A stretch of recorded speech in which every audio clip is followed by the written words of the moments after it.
నేను ప్రార్థించి వచ్చేసాం కదా, వచ్చేసి మరి ఇంకా మొత్తాన్ని తినేసి శుభ్రంగా చేరుకున్న అన్నీ సర్దుకుంటున్నాను. నేను శుభ్రంగా సర్దుకుంటున్నాను అనమాట. సర్దుకొని ఇంకా బండ కూడా చూసుకొని మా బాక్స్ ఉంది అనమాట.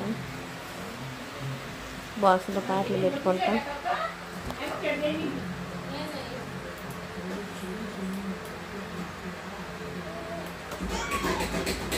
బాక్స్లోనే అనమాట. శుభ్రంగా ఇది జద్దుకున్నాము. బాగా తెచ్చుకుంటే పని అయిపోయింది. కోడి తీసుకుపోతుంది. మా కోడి అయితే గుడ్డుకు వచ్చిందని ఇంట్లోకి వచ్చిందని కప్పెడుతుంటే మా బుడ్డమ్మ మా కోడిని ఆడగా తీసుకుపోతుందని చూడటానికి వస్తుంది కదా. అవునా అవునా, ఆడుకో అమ్మ. హల్లెలూయా, ఆమేన్ ఆమేన్. మా మమ్మీ వచ్చేసి గొట్టాలు వేపుతుంది, చూసారు కదండి. ఇంకా అయితే ఇంక ఇంట్లో పనులు. మా వచ్చేసి బట్టలే. ఏందమ్మా జ్వరం తగ్గల నీకు? ఇంకా నీకు తగ్గదులే, జనానికి తగిలి లే. అమ్మాయి కాడ బుడ్డి పిల్ల కాడ ఉండకూడదు, తప్పు. అమ్మాయిని పట్టుకో, ఇప్పుడే వస్తా.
సండేనే ఎక్కువ పనులండి. బట్టలు నేను మొదలైతే సర్దేశాం కదా, కంట్లు కూడా ఉన్నాయన్నమాట.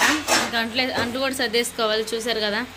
సండే వస్తే ఇంక అన్ని పనులే అనమాట. ఏదో పని లేదు ఖాళీగా ఉందాం అనుకుంటాం కానీ ఏదో ఒక పని ఉంటూనే ఉండిద్ది. అదే మేము స్నానం చేసి ప్లేయర్కి వెళ్ళాం కదా, ఇంకా అవి కూడా అన్నీ ఆ బట్టలు ఏమే చూసారు కదండి. ఇంకా అలా ఒకరు దోమి ఒకరు గడిగి ఇంకా అలా బాగా ఇచ్చేసేసుకోవచ్చు కాడికి.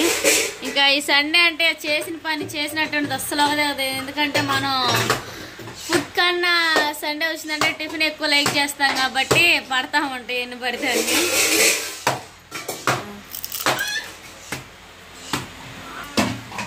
వచ్చేసి గొట్టలు మా అమ్మ చేసిందండి.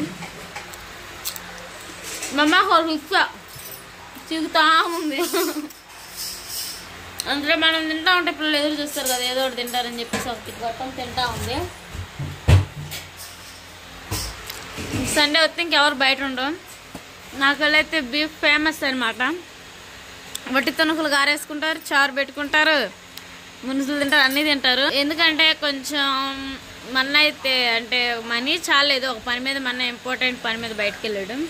అందుకని చెప్పి మేము తెచ్చుకోలేదు. తెస్తే చికెన్ తెస్తాలే అమ్మాయి అని చెప్పేసి బయటకు వెళ్ళాడు. సరేలే అన్నాను. అంతలోపు ఇంకొన్న పనులు చేసుకుంటే బాగుంటుందని మేము ఇంట్లో ఉన్న పనులన్నీ చేసేసుకుంటున్నాం, నేను మా వదిన. మమ్మీ వచ్చేసి బట్టలు ఉతుకుతుంది. అమ్మగా పెట్టదంట. అదే అమ్మ పెట్టకపోతే పో, నువ్వు నాకు వద్దు. నువ్వే వస్తాను నాకు ఆడుతుంది. అదేనండి మా కొడి గుడ్డు కూడా పెట్టేసింది. అది పెట్టినట్టు ఫ్రిడ్జ్లో పెట్టేయారు.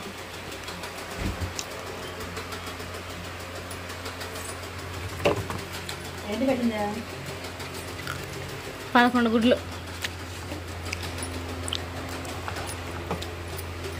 ఇవన్నీ మా కోడి పెట్టినాయి. ఇంకా పెట్టిద్దా విన్న 5 గుడ్లు దా పెట్టిద్ది ఒకటి. ఏమో తెలీదు. అవి బాగుతాయి అంట. ఇది వచ్చేసి మా కోడేనండి. ఈ కోడికి అనమాట దెబ్బ తగిలింది, చూసారు కదా. ఈ కాలు అనమాట చాలా ఇబ్బంది పడతా ఉంది. టైం కూడా అయిపోయిందండి. అందుకని చెప్పేసి లంచ్కి ఒకసారి అన్నం కూడా వండేస్తున్నాను. మూత పెట్టట్లేదే, మూత పెట్టేసుకుందాం. పనే సరిపోయిందండి. ఇంకా బట్టలు ఇవన్నీ మట్టేసేసాము. ఇంకా అలానే ఇల్లు తుడిసేసాము, అలానే గ్యాస్ అంతా శుభ్రం చేసేసాం అనమాట. మేమైతే ఇంటికాడ ఉన్నా కానీ ఖాళీగా ఉండకుండా ఏదో పని చేసుకుంటా ఉంటాం. నేను మొదన రోజు కుదిరేది కదండి అమ్మ, ఇది ఏడుస్తా ఏదో ఒకటి చేస్తూ ఉండేసరికి ఇలా అయితే ఎట్టయినా కానీ ఇంకా ఎట్టొకట్ట ధైర్యం చేసి వీడియో అయితే తీసేసాను అనమాట. ఇంకా ఇల్లు ఆరాలని చెప్పేసి ఫ్యాన్ పెట్టి వెళ్ళాడు పోయారు. నేనేమో ఇంక వీడియో ఎడిట్ చేసుకుంటా ఇంకా ఏడే ఉన్నాను. స్పెషల్గా చూసారు కదా, బంతి మొక్క అయితే ఇది ఇటు బేక్ వచ్చాడు, బతికిందనమాట. ఇది 2 days అవుతుంది తీసుకొచ్చి. బంతి మొక్క ఇట్ట నాటు పక్కన నాకు చెప్పాడు, నేను నాటలేదు, నాటాలి ఇలా అంటే. మా అమ్మ ఏమో బంతి మొక్కలు దీంట్లో నాటింది, ఇవి కూడా చచ్చిపోయినాయి. అంటే ఎండకు ఉండాలా, మా అమ్మ అసలు ఎండకు పెట్టలేదు, చూసారా వాడిపోయినాయి అనమాట. ఇంకేం చేద్దాం చేసేదానికి ఇదన్నా జాగ్రత్తగా నాటుకోవాలి. అసలు మా ఇంటి కరివేపాకు చెట్లు మామూలుగా లేదండి, బాగా పూసింది. కరివేపాకు అయితే సంబార్ కొట్టాలా, దాంట్లోకి కరివేపాకు వేసిన స్మెల్ బాగుంటుంది. కరివేపాకు స్మెల్ ఎప్పుడైనా కానీ మేము ఎక్కువ ఇంటికాడ కరివేపాకే యూజ్ చేసుకుంటాం, కొనుక్కొచ్చుకోం అసలు ఎప్పుడో ఒకసారే. కానీ ఇంకా బయట వాడవండి. ఇంకా ఇంట్లోదే కరివేపాకు తీసేసి ఇంకా అయ్యే కూరలు వేసేసుకుంటాం. అసలు మా ఇంటి వెనక చెట్లు అవన్నీ అసలు మామూలుగా లేవండి. అదంతా అయితే ఒక వీడియో చేస్తాను. సండే ఏదో ఇంటికాడ ఉంటాం అనుకున్నాం కానీ అన్ని పనులే అనమాట. విడి రోజుల్లో నయ్యం ఏదో పని చేసుకుంటూ ఉండొచ్చు. ఆదివారం వచ్చిందంటే ఇంకా మన ఇంటి పని అయినా కానీ చేద లేకుండా ఇసుక లేకుండా చేసేసుకోవాలి. ఇంకా బావేమో ఇంక విజయవాడలో ఉన్నాడు. ఇంక 10వ తారీఖు అనమాట, మా 15వ తారీఖు నాట్లు మొదలవుతాయి. త్వరగా మా ఊరికి కూడా వెళ్ళిపోతాము. చాలా టైం 10 రోజులు ఉంది. సరేనండి, ఈ వీడియో వచ్చేసి ఇంతే. కానీ ఈ వీడియో కానీ మీకు నచ్చినట్లయితే ప్లీజ్ లైక్ అండ్ సబ్స్క్రైబ్ చేసుకుని మరో కొత్త వీడియో తీసుకుందాం. Bye bye.